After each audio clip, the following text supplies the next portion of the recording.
ಪಾಪ ಮೊನ್ನೆ ನಾನು ಉಡುಪಿಯಲ್ಲಿದ್ದೆ. ಉಡುಪಿಯಿಂದ ಬರಬೇಕಾದ್ರೂ ಅಲ್ಲಿಂದ ಜೇವರ್ಗಿಂದ ಬಂದ ಆ ವ್ಯಕ್ತಿ, ಆ ಜೇವರ್ಗಿಂದ ಬಂದು ಜೇವರ್ಗಿಗೆ 18,000 ರೂಪಾಯಿ ಕಾರ್ ಬುಕ್ ಮಾಡ್ಕೊಂಡು ಬಂದ.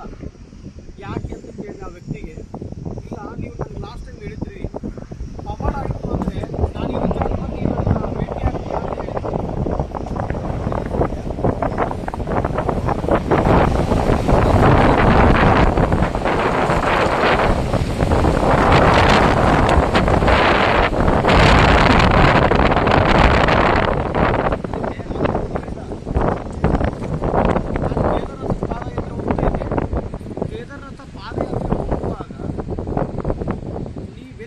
ನನಗೆ ಈ ಪವಾಡ ಆಯಿತು ಅಂದರೆ ನೀವೆಲ್ಲಿರ್ತೀರ ಅಲ್ಲಿಗೆ ಬಂದು ನಿಮಗೆ ಒಂದೊತ್ತು ನನ್ನ ಕೈಯಿಂದ ಊಟವನ್ನು ಪ್ರಸಾದವನ್ನು ಮಾಡಿಸಿ ಹೋಗ್ತೀನಿ ಅಂತ ಹೇಳಿದ್ದಾರೆ.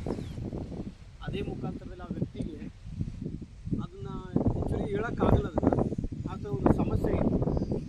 ಆ ವ್ಯಕ್ತಿಗೆ ಅಂಥ ಸಮಸ್ಯೆ ಇದ್ದಿದ್ದನ್ನು ಇವತ್ತು ಈ ಪವಾಡ ಆಯಿತು ಅಂದರೆ ಅದು ಇಷ್ಟು ದಿವಸ ಆಗಿತ್ತು ಆ ಪವಾಡ ಅಲ್ಲ ಪೋರಿ, ಈ ಪವಾಡ ಆದರೆ ನನ್ನ ಪವಾಡ ಅಂತ ಸಮಸ್ಯೆನೇ ಇತ್ತು ಅಂತ ಕಾಯಿಲೆ ಅದೆಲ್ಲ ಕಮ್ಮಿ ಆಗಿ ಅಲ್ಲಿವರೆಗೂ ನನ್ನನ್ನು ಬಂದು ಉಡುಪಿ ಮಠದ ಹತ್ರ ಬಂದು ಹೊಟ್ಟೆ ತುಂಬ ಊಟ ಮಾಡಿಸಿ ಅವರು ವಾಪಸ್ ಇಲ್ಲಿ ತಿರುಗಿ ಬಂದ. 18,000 ರೂಪಾಯಿ ಕೊಟ್ಟು ಕಾರ್ ಬುಕ್ ಮಾಡ್ಕೊಂಡು ಬಂದ. 18,000 ರೂಪಾಯಿ ಅದಕ್ಕೆ ನಾನು ಹೇಳೋದು ಒಂದೇ, ಇಲ್ಲಿ ನಾವು ರಾಯರಲ್ಲ, ನಾವು ದೇವರಲ್ಲ. ದಯವಿಟ್ಟು ನಿಮ್ಮ ಕೈ ಮುಗಿದು ನಾನು ಒಬ್ಬ ಇಲ್ಲಿ ಸಮಾಜ ಸೇವಕ ಅಂತ ಅಂದ್ಕೊಳ್ಳಿ. ನಾನು ನನ್ನ ಕುಟುಂಬದವರು ಚೆನ್ನಾಗಿರಲಿ ಅಂತ ಬಂದಿದ್ದೀನಿ. ಇಲ್ಲಿ ನನ್ನ ಅಣ್ಣ ತಮ್ಮಂದರಿಗೆ ಮದುವೆ ಆಗಲಿ, ಅವ್ರಿಗೆ ಮಕ್ಕಳಾಗಲಿ, ಎಲ್ಲರೂ ಒಂದು ಆರೋಗ್ಯವಾಗಿರಲಿ ಅಂತೇಳಿ ಲೋಕ ಕಲ್ಯಾಣಕ್ಕೋಸ್ಕರ ಎಲ್ಲರಿಗೂ ಒಳ್ಳೆಯದಾಗಲಿ ಅಂತೇಳಿ ನಿಮ್ಮೆಲ್ಲರ ಕರ್ಮವನ್ನು ಹೊತ್ಕೊಂಡು ನಾನು ಅಯೋಧ್ಯೆಗೆ ಪಾದಯಾತ್ರೆ ಮಾಡ್ತಾಯಿದ್ದೀನಿ. ಭಗವಂತ ಪ್ರತ್ಯಕ್ಷವಾಗಿ ಬಂದರೆ ನಾನು ಕೇಳೋದು ಒಂದೇ, ತಂದೆ ನನಗೇನು ಬೇಡ, ನನ್ನ ತಂದೆ ತಾಯಿಂದಿ, ನನ್ನ ಅಕ್ಕ ತಂಗಿ ಅಥವಾ ನನ್ನ ಅಣ್ಣ ತಮ್ಮಂದಿರಿಗೆ ಅವ್ರ ಮನಸ್ಸಲ್ಲಿ ಏನು ಅಂದ್ಕೊಂಡು ನನ್ನ ಒಟ್ಟಿಗೆ ಬಂದಿದ್ದಾರೆ ಅವರಿಗೆಲ್ಲರಿಗೂ ಪವಾಡ ಆಗಲಿ, ಅವರೆಲ್ಲರಿಗೂ ಅನುಗ್ರಹ ಆಗಲಿ ಅಂತ ಹೇಳಿ ನಾನು ಭಗವಂತನ ಪಾದ ಹಿಡಿದು ಕೇಳಿದೆ.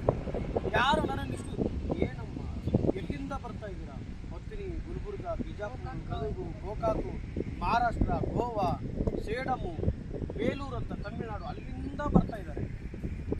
ನಿಂದ್ಯಾವು ಕೊಪ್ಪಳ ಪವಾಡ ಇರ್ತಾರೆ.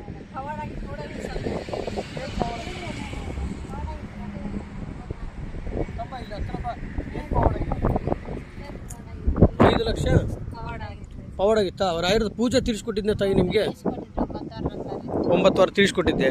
ಆ ಭಕ್ತಿಯಿಂದ ಪೂಜೆ ಮಾಡೋದ್ರಿಂದ ಇವತ್ತು ನಿಮಗೆ ಪವಾಡ ಆಗಿದೆ ಅಂತ ಹೇಳ್ತಾ ಇದ್ದೀರಾ? ಹಾಂ ಹಾಂ ಆಯಿತು. ಅದು ಮೊದಲನೇ ರಥ ಇತ್ತು. ಹಾಂ ಪೂಜೆ ಕೇಳಕ್ಕೆ ಬಂದಿದ್ದೀರಾ ತಾಯಿ? ಹಾಂ ಹಾಂ ಅಲ್ಲ ಇರಲಿ, ಅವತ್ತು ಪವಾಡ ಇತ್ತು, ಇವತ್ತು ಇನ್ನೂ ಅದ್ಭುತವಾಗಿ ಪವಾಡ ಆಗುತ್ತೆ.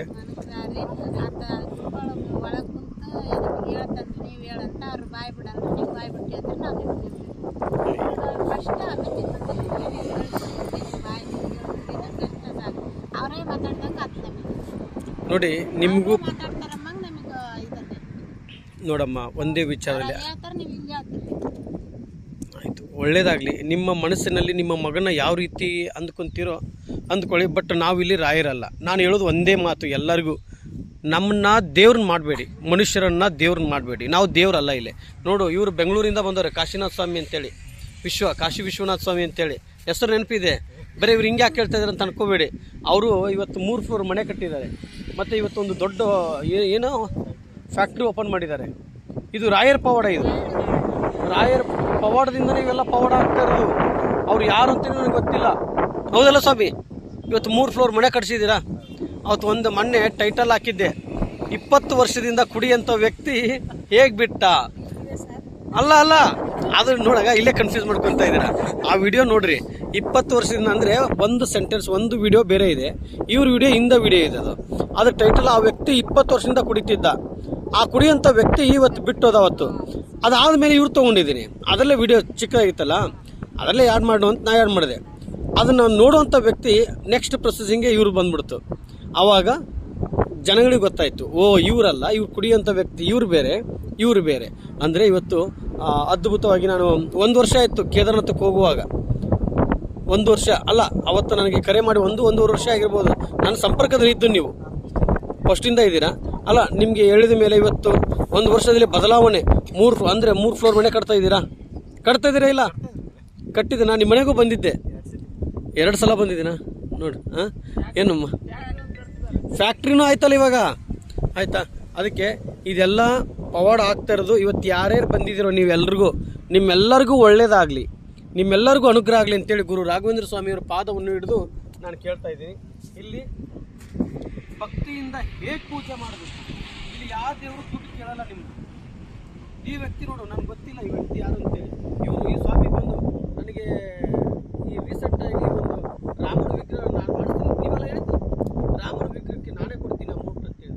ನನಗೆ ಅಮೌಂಟ್ ಬೇಡ ಸ್ವಾಮಿ, ನಿನ್ನಿಂದ ಅಂದರೆ ಒಂದು 100 ರೂಪಾಯಿ ಇರಲಿ ಸಾಕು, ನಿನ್ನ ಕರ್ಮಕೊಂಡು ಅಥವಾ 100-500 ನಿಂದು. ಯಾಕಂದರೆ ಎಲ್ಲರೂ ಲೋಕ ಕಲ್ಯಾಣಕ್ಕೋಸ್ಕರ ಬಂದವು. ನಾನು ಆ ವ್ಯಕ್ತಿ ಯಾರು ಗೊತ್ತಿಲ್ಲ, ಅವರು ಬಂದು ನನಗೆ ಮಾಡ್ತೀನಿ.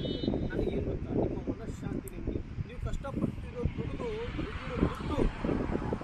ಇನ್ನೊಬ್ಬರಿಗೆ ಯಾಕೆ ನೀವು ಕೊಟ್ಟು ಹಾಳಾಗ್ತೀರಾ?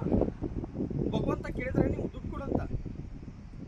ನನ್ನ ಸೇವೆ, ನನ್ನ ಉಸಿರಿರುವವರೆಗೂ ನಾನು ಇನ್ನೊಬ್ಬರಿಗೆ ಒಳ್ಳೆಯದನ್ನೇ ಬಯಸ್ತೀನಿ, ಕೆಟ್ಟದ್ದು ಬಯಸಲ್ಲ. ನಾನು ಒಳ್ಳೆಯದನ್ನೇ ಬಯಸ್ತೀನಿ. ಇವತ್ತು ಯಾರಿಗೆ ಮೈಂಡಲ್ಲಿ ಕೆಟ್ಟದ್ದು ಬರುತ್ತೋ ಅವ್ರಿಗೆಲ್ಲರಿಗೂ ಒಳ್ಳೇದಾಗಲಿ, ಅವ್ರಿಗೆಲ್ಲರಿಗೂ ಒಳ್ಳೆ ಬುದ್ಧಿ ಕೊಟ್ಟು ಕಾಪಾಡಲಿ ಅಂತ ಭಗವಂತನಲ್ಲಿ ಪಾದ ಹಿಡಿದು ಕೇಳ್ತೀನಿ. ನಾವು ಯಾರಿಗೆ ಇನ್ನೊಬ್ಬರಿಗೆ ನಾವು ಮಾತಾಡೋಕ್ಕೆ ಭಗವಂತ ಹಕ್ಕನ್ನು ಕೊಟ್ಟಿಲ್ಲ ನಮಗೆ, ಹೌದಲ್ಲ? ಕೆಟ್ಟದಾಗಿ ತಂದೆ ತಾಯಿ ಬಗ್ಗೆ ಮಾತಾಡೋಕ್ಕೆ ನಮಗೆ ಅವಕಾಶ ಇಲ್ಲ. ಇನ್ನೊಬ್ಬರು ತಂದೆ ತಾಯಿ ಬಗ್ಗೆ ಮಾತಾಡಬಾರ್ದು. ನಾವು ಯಾಕೆ ಮಾತಾಡಬೇಕು? ಅವ್ರು ಒಳ್ಳೇದು ಮಾಡಿದ ಭಗವಂತ ನೋಡ್ಕೊಂತಾರೆ. ಅದಕ್ಕೆ ನಾನು ಕೇಳ್ಕೊಳ್ಳೋದು ಒಂದು 4 ಜನಕ್ಕೆ ಒಳ್ಳೆಯದನ್ನು ಬಯಸೋದು, ಕೆಟ್ಟದ್ದು ಬಯಸೋದು ಬೇಡ. ನಮಗೆ ಸಹಾಯ ಮಾಡೋಕ್ಕಾದ್ರೆ ಮನಸ್ಸಿತ್ತು ಅಂದರೆ ಸಹಾಯ ಮಾಡೋಣ. ನಮ್ಮ ಹತ್ರ ಆ ಶಕ್ತಿ ಇರಲಿಲ್ವಾ, ಬಿಟ್ಬಿಡೋಣ, ಹೌದಲ್ವಾ? ಈಗ ದುಡ್ಡು ನೀವು ಯಾರಿಗಾದ್ರೂ ಕೊಟ್ಟು ನಿಮ್ಮ ಸಂಬಂಧಿಕರು ಮುಖ ಯಾಕೆ ಕೆಡಿಸ್ಕೊಂತೀರಾ? ನೀವು ನಿಮ್ಮ ಸಂಬಂಧಿಕರಿಗೆ ದುಡ್ಡು ಕೊಟ್ಟಿರ್ತೀರಾ ನೀವು. ಫಸ್ಟ್ ಸ್ಟಾರ್ಟಿಂಗಲ್ಲಿ ಅಷ್ಟೊಂದು ಇಲ್ಲ ಅಂತೇಳಿ 5,000 ಮಾಡಿ, 10,000 ಮಾಡಿ, 50,000 ಹೆಲ್ಪ್ ಮಾಡಿ, ಬೇಡ ಅನ್ನಲ್ಲ. 1 ಲಕ್ಷ ಹೆಲ್ಪ್ ಮಾಡಿ ಬೇಕಾದ್ರೆ ಬೇಡ ಅನ್ನಲ್ಲ. ಮೊನ್ನೆ ನನಗೊಬ್ರು ಯಾರೋ ಫೋನ್ ಮಾಡಿ ನಮ್ಮ ಸಂಬಂಧಿಕರೇ ಆಗಬೇಕು.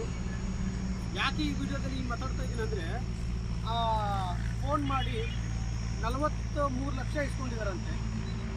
43 ಲಕ್ಷ ಇಸ್ಕೊಂಡು ಕ್ಯಾಶ್ ಇಸ್ಕೊಂಡಿದ್ದಾರಂತೆ. ಕ್ಯಾಶ್ ಇಸ್ಕೊಂಡು ನೀನು ದುಡ್ಡೇ ಕೊಟ್ಟಿಲ್ಲ ಅಂತ ಹೇಳ್ಬಿಟ್ರಂತೆ. ಸಂಬಂಧಿಕರೇ ದುಡ್ಡೇ ಕೊಟ್ಟಿಲ್ಲ ಅಂತ ಹೇಳಿದಾಗ ನೇನೊಬ್ಬರು ಸತ್ತೋದ್ರು. ಅವ್ರ ಜೀವ ಜೊತೆ ಆಟ ಆಡೋದು ಯಾಕೆ? ಕಷ್ಟಪಟ್ಟು ದುಡ್ದಿರ್ತಾರೆ ದುಡ್ಡನ್ನು. ಅದಕ್ಕೆ ಈ ಒಂದು ವಿಡಿಯೋ ಮುಖಾಂತರ ತಿಳಿಸ್ತಾ ಇದ್ದೀನಿ.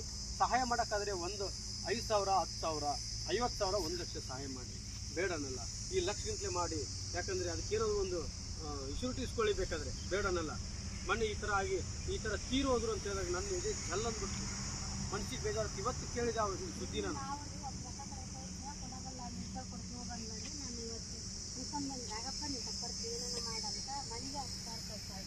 ನೋಡು, ರಾಯರ್ ಮೇಲೆ ಇಟ್ಟಿದ್ದಕ್ಕೆ ಇವತ್ತು ಮನೆಗೆ ದುಡ್ಡು ಕಳಿಸಿದ್ದಾರೆ.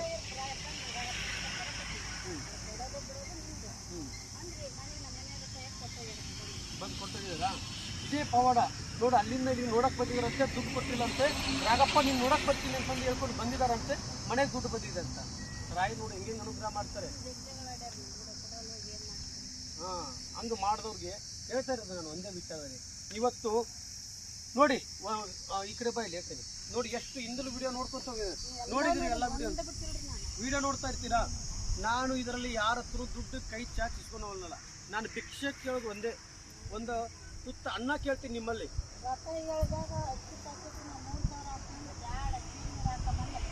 ನನಗೆ ಬೇಡಮ್ಮ, ಅವಶ್ಯಕತೆ ಇಲ್ಲ. ಅದು ಆ ಸಂದರ್ಭದಲ್ಲಿ ಆ ಮಠಕ್ಕೆ ಹೋಗಿ ಕೊಟ್ಟವು ನಾನು. ಎಲ್ಲಿ ಯಾರಾದರೂ ಇವತ್ತು 3,000 ಆಗ್ತೇವೆ ಹಾಕೊಂತ ಹೇಳ್ತಾರೆ. ಒಂದು ಅಕ್ಕಿ ಮೂಟೆಗೆ ಎಷ್ಟಾಗುತ್ತೆ? 1,500 ರೂಪಾಯಿ ಆಗುತ್ತೆ. ಎಕ್ಸ್ಟ್ರಾ ಯಾಕೆ? ಜೈನಗರ ಎಲ್ಲ ಎಷ್ಟೆಷ್ಟು ಮಠಕ್ಕೆ ನಾನು ಅಕ್ಕಿ ಮೂಟೆ ಸಲ್ಲಿಸಿದೆ. ನಿಮ್ಮ ಪಾಪ ಕರ್ಮಗಳು ಕಳೆದು ಹೋಗು. ಒಂದು ಅಕ್ಕಿ ಮೂಟೆನ ಒಂದು 50 ಜನ ಊಟ ಮಾಡ್ತಾರೆ. ಯಾಕಂದರೆ ಇಲ್ಲಿ ನಂಬಿಕೆ ಇರಬೇಕು. ಯಾಕಂದರೆ ಅವಾಗೆಲ್ಲ ಸುಮಾರು ಅಕ್ಕಿ ಮೂಟೆ ಎಲ್ಲ ಸಲ್ಲಿಸಿದೆ ನಾನು ಮಠಕ್ಕೆ. ಯಾಕಂದರೆ ನಾವು ಕೊಟ್ಟಿದ್ದು ಹೇಳಬಾರ್ದು, ಆ್ಯಕ್ಚುಲಿ ಕೊಟ್ಟಿದ್ದು ಹೇಳಬಾರ್ದು. ಯಾಕಂದರೆ ಕೊಟ್ಟಿದ್ದೇ ಭಗವಂತ, ಅಲ್ಲಿ ಕೊಟ್ಟಿದ್ದೇ ಭಗವಂತ. ಇಲ್ಲಿ ರಾಯರನ್ನ ನಂಬಿ ನಾವೆಲ್ಲರೂ ರಾಯಲ್ ಆಗಿರಬೇಕು. ರಾಯರು ಒಂದು ಹೊತ್ತು ಊಟ ಮಾಡಿ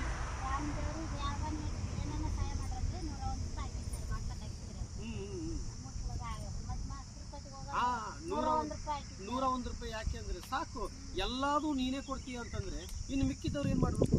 ನಿನ್ನ ಹತ್ರ ಎಲ್ಲದೂ ನಿನ್ನ ಹತ್ರ ಇಸ್ಕೊಂಡ್ಬಿಟ್ರೆ ಇನ್ನು ಮಿಕ್ಕಿದ್ದು ನೋಡಿ, ಇವರೇ ಹೇಳಿದ್ರು ನಾನೇ ಕೊಡ್ತಿದ್ನಲ್ಲ ಅಂತ ಹೇಳಿದ್ರು ಇವರು ರಾಮನ ವಿಗ್ರಹ ಮಾಡೋಕ್ಕೆ. ಎಲ್ಲರೂ ಇವ್ರ ಹತ್ರ ಇಸ್ಕೊಂಡ್ಬಿಟ್ರೆ ಆಯಿತು, ಇವ್ರ ಹತ್ರ ಒಂದು 30,000, ಇನ್ನೊಬ್ರ ಹತ್ರ 30,000 ಇಸ್ಕೊಂಡು ನಾನು ದುಡ್ಡು ಸಂಪಾದನೆ ಮಾಡ್ಕೊಂಡು ಇಟ್ಕೋಬೋದಾಗಿತ್ತು. ಆ ಬುದ್ಧಿ ಇಲ್ಲ ನಮಗೆ. ನಿಮ್ಮದು 100, ನಿಮ್ಮದು 100. ಹಿಂಗಿರಲಿ, ಎಲ್ಲರೂ ಕರ್ಮ ಸೇರೋಗ್ಲಿ. ತುಮಕೂರಿಗೆ ಹೋಗಿದ್ರಿ? ತುಮಕೂರಿಗೆ ಹೋಗಿ ಶಿಲ್ಪಕಲಾ ಮಂದಿಗೆ ಎಷ್ಟು ಹೇಳ್ತಾರಪ್ಪ ನಾನು ಕೊಡ್ತೇನೆ, ಅಟ್ಲೀಸ್ಟ್ ಸ್ವಲ್ಪ ಆದ್ರೂ ತಗೊಂಡ್ರೆ ಗುರುಗಳು ಏನು ಹೇಳಿಲ್ಲಪ್ಪ, ನಾವು ಒಂದು ಪೈಸೆ ತಗೊಂಡಲ್ಲ, ಈ ಗುರುಗಳು ಬಂದಾಗ ಕೇಳೋ ನಾನು ಎಲ್ಲಾರ್ದು ಮುಟ್ಟಬೇಕು ಅಂತ ಹೇಳಿದ್ದೀನಿ. ನಾನು ಯಾರೇ ಒಬ್ರು ಬಂದು ಕೊಟ್ಟರು ಯಾರ್ದು ಇಸ್ಕೋಬೇಡಿ ಅಂತ ಹೇಳಿದ್ದೀನಿ. ನಾನು ಅವ್ರಿಗೆ ಹೇಳಿ ಬಂದಿದ್ದೆ, ನಾನು ಯಾರು ಇಸ್ಕೋಬೇಡಿ. ಹೌದು,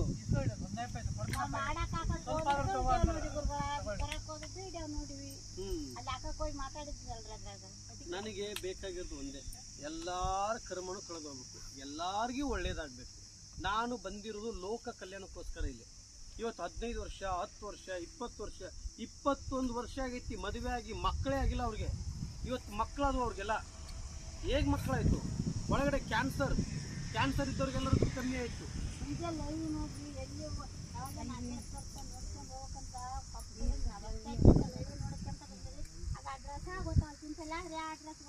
ನಾನು ಇಂತಲ್ಲಿ ಇದೀನಿ ಅಂತ ಹೇಳಿದ್ರೆ ಸುಮಾರು ಇದೆಲ್ಲ ರೋಡ್ ಬ್ಲಾಕ್ ಆಗುತ್ತೆ, ಅಷ್ಟು ಬಂದ್ಬಿಡ್ತಾವೆ ಕಾರ್ಗಡಿ.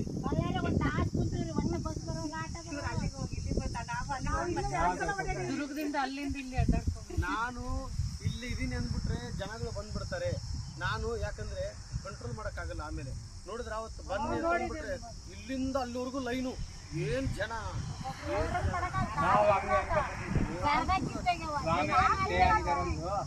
ರೋಡ್ ನೋಡ್ಕೊಂಡ್ ಬರ್ತಿದ್ವಿ, ಇಲ್ಲಿ ಕಮ್ಮಿ ಜನ ಕಂಡಿದ್ದಕ್ಕೆ ಇಷ್ಟು ಜನ ಕಮ್ಮಿ ಇರಲ್ಲ ಬಿಡು ಅಂತ ಹೇಳಿ ಮುಂದಕ್ಕೆ ಹೋಗಿದ್ವಿ ವಾಪಸ್. ಹೋದ್ರು ಜನ ಬಂದು ಸಿಗಿಲ್ಲ. ಬಳ್ಳಾರಿ ಬೋಕ ರೋಡ್ಗೆ ನಾವು ಬಿಟ್ಟಿದ್ವಿ. ನಾವು ನಮ್ಮ ಮನೆಯವ್ರಿಗೆ ಬೈತಿದ್ರೆ ಹೆಣ್ಮಕ್ಳು ಇಷ್ಟು ಜನ ಹೇಳ್ಕೊಂಡಿರ್ತಾರೆ, ಬಹಳ ಜನ ಇರ್ತಾರೆ ಸ್ವಾಮಿ ಮುಂದೆ. ತುಂಬಿತ್ತು ಅಲ್ಲ, ಅವಾಗ ಇರ್ಲಿಲ್ಲ, ಈಗ ಒಂದು ಇವಾಗ ಅಲ್ಲ. ಬೆಳಗ್ಗೆ ಬಂದಿದ್ರು ಸರ್ ನಮ್ಮ ನಾದಿನಿಯವರು, ಅಲ್ಲಿ ಅಜ್ಜನ ಗುಡಿ ಹತ್ರ ಬಂದಿದ್ರು ಸರ್ ಅವರು, ನಮ್ಮ ಅತ್ತೆ ಹೇಳ್ಯಾರಂತ ಅವ್ರು ಅಲ್ಲಿ ಹೋಗಿ. ಅದಕ್ಕೆ ನಾನು ಕೇಳೋದು ಒಂದೇ, ಭಕ್ತಿಯಿಂದ ಪೂಜೆ ಮಾಡ್ರಿ, ನಿಮಗೆ ಪ್ರತಿಫಲ ಸಿಗುತ್ತೆ. ನಿಮ್ಮ ಮನಸ್ಸಲ್ಲಿ ಏನು ಅಂದ್ಕೊಂಡು ನನ್ನ ಹತ್ರ ಇಲ್ಲಿ ಬಂದಿದ್ದೀರೋ, ಇಲ್ಲಿ ನಾನು ದೇವರಲ್ಲ. ಇನ್ನೊಂದು ಮಾತು ಹೇಳ್ತಾ ಇದ್ದೀನಿ, ನಾನು ರಾಯರಲ್ಲ. ಇಲ್ಲಿ ರಾಯರು ಮಂತ್ರಾಲಯದಲ್ಲಿದ್ದಾರೆ. ನಾನು ಒಬ್ಬ ಸಾಧಾರಣವಾದ ನಿಮ್ಮ ಮನೆ ಮಗನಾಗಿ ಒಬ್ಬ ವ್ಯಕ್ತಿ. ನಾನು ನಿಮ್ಮ ಮನೆ ಮಗ. ನಾನು ಲೋಕ ಕಲ್ಯಾಣಕ್ಕೋಸ್ಕರ ನನ್ನ ತಂದೆ ತಾಯಿ ನನ್ನನ್ನು ಎತ್ತಿದಾರ ಅಂತ ಅನಿಸ್ತಾ ಇದೆ ಇವತ್ತಿಗೆ. ಇವತ್ತು ನನಗೆ ಯಾರೂ ಇಲ್ಲ. ನನ್ನ ತಂದೆ ತಾಯಿ ಅಣ್ಣ ತಮ್ಮ ಯಾರೂ ಇಲ್ಲ. ನನಗೆ ಎಲ್ಲರೂ ಸತ್ತೋಗಿದ್ದಾರೆ. ನಾನು ಇವತ್ತು ನೀವೇ ನನ್ನ ತಂದೆ, ನೀವೇ ನನ್ನ ತಂದೆ ತಾಯಿಂದಿರು, ನೀವೇ ನನ್ನ ಅಕ್ಕ ತಂಗಿಂದಿರು ಅಂದುಕೊಂಡು ಇವತ್ತು ಲೋಕ ಸಂಚಾರಕ್ಕೆ ಕೊಂಡಿದ್ದೀನಿ. ಆಯ್ತಾ? ಆದಷ್ಟು ಬೇಗ ನಿಮ್ಮೆಲ್ಲರೂ ಕೋರಿಕೆ ಈಡೇರಲಿ ಅಂತ ಹೇಳಿ ಭಗವಂತನ ಪಾದ ಹಿಡಿದು ಕೇಳ್ತಾ ಇದ್ದೀನಿ. ಪೂಜ್ಯಾಯ ರಾಘವೇಂದ್ರಾಯ ಸತ್ಯಧರ್ಮಾರತಾಯ ಚ ಭಜತಾಂ ಕಲ್ಪವೃಕ್ಷಾಯ